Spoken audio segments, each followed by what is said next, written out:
Hey everyone, my name is Jonna, but you can call me JJ because all of my friends do. The next time you are planning your trip to the mesmerizing beaches of Cancun, Mexico, take the time to plan for an excursion inland across the Yucatan Peninsula to a place that will combine culture, history, and natural beauty. I'm talking about the ruins of Chichen Itza, and even more than that, the Ik Kil Cenote. Now, if you're anything like me, you're wondering what a cenote even is. That was my first question when I got the itinerary for this trip, but I'm gonna tell you all about it. And not only that, I'm gonna tell you a lot of other things that you should know before you go to Ik Kil Cenote.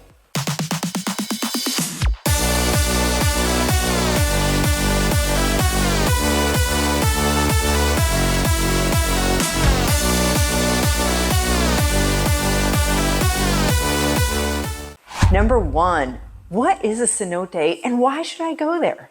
A cenote is formed by the collapse of lime rock that reveals a natural pool of water underneath. These sinkholes can range greatly in size and shape, anything from a small, shallow pool of water to great underground caverns. Cenotes hold significant cultural and ecological importance in the Yucatan Peninsula, especially to the Mayan civilization.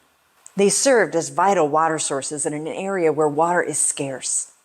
Cenotes were considered sacred by the Maya and were believed to be entrances to the underworld or portals to the realm of the gods. As such, they were frequently used for religious ceremonies, offerings, and rituals. The grounds of Chichen Itza contain a sacred cenote that was used for religious purposes and for human sacrifice. And now, while I did visit that cenote on my journey to Chichen Itza, the one I'm going to talk to you about today is located a few minutes away from Chichen Itza. It's called Ik Kil Cenote, and it is the perfect way to finish a fulfilling but tiring and dusty day at Chichen Itza. See my post, 16 Things You Must Know Before You Go to the Mayan Ruins in Chichen Itza, Mexico. Number two, when should I go? You can visit the Ik Kil Cenote any day of the week. It is open every day, even holidays. Most people go after visiting Chichen Itza because it's so close, and most tours actually include a dip in the cenote afterward. However, if you're staying locally, you may want to go in the morning to avoid the crowds. But if your goal is stunning photographs, you're going to want to go between 1 and 3 p.m. because that is when the light comes down through the opening and lights up the water and creates the best lighting. Number three, is Ik Kil Cenote handicap accessible and kid-friendly?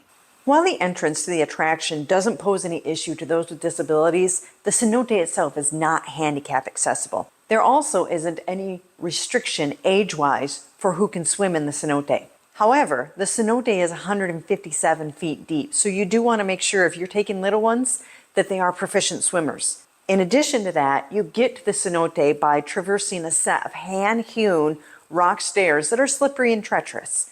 We were barefoot when we went down them, and that made the trip especially precarious. I highly recommend swim shoes, and I will post a link in the caption to the ones that would work the best for this cenote. Number four, what is included in my ticket to Ik Kil Cenote? First, parking is free, so you don't have to worry about adding that into your budget. Beyond that, there are two packages to choose from. One package is entrance only, and the second package is entrance with food. Both packages include locker rentals and life vests, which are required to enter the water. There is one restaurant on site that offers a buffet and has indoor and outdoor seating. Number five, what do I need to take to make the most out of my visit to Ik Kil Cenote? At a minimum, you will want swim shoes, a towel, a swimsuit, and dry clothes to change into afterward. You may also want to have a waterproof bag for your items to go into when you're done. You'll also need makeup wipes because they want you to remove all traces of outside products from your body before entering the cenote. And if you plan on jumping in and getting completely wet, and you're a woman that likes to do your hair and makeup, you're going to want to bring those products too so that you can do yourself back up afterward. Number six, is there a changing area at Ik Kil Cenote? Yes, there are facilities for changing your clothes. However, keep in mind the changing rooms are actually public bathroom stalls, complete with gaps around the doors. And trust me, all stalls are not created equal. There are some that are quite large and you can easily move about. Others are quite small and you'll find yourself straddling over a public toilet to try and get changed. And even though there are attendants there working nonstop to keep the place clean, it is a very busy area with people tracking in water and dirt. There may be a line, but it is worth it to wait for one of the bigger stalls. Number 7, what are the lockers like at Ik Kil Cenote? They are small and you only get one. However, there isn't anywhere else to stash your items, so keep this in mind when packing your day bag and keep it light.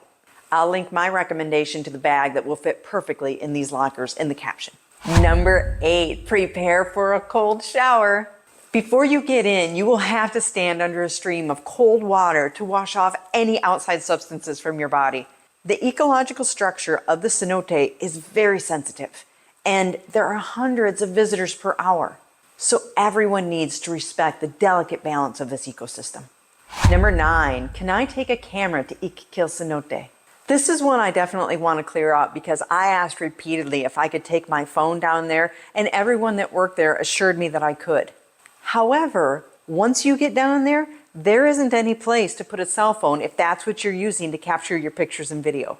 You'll want a waterproof bag at minimum, and I've tagged one in the caption for you.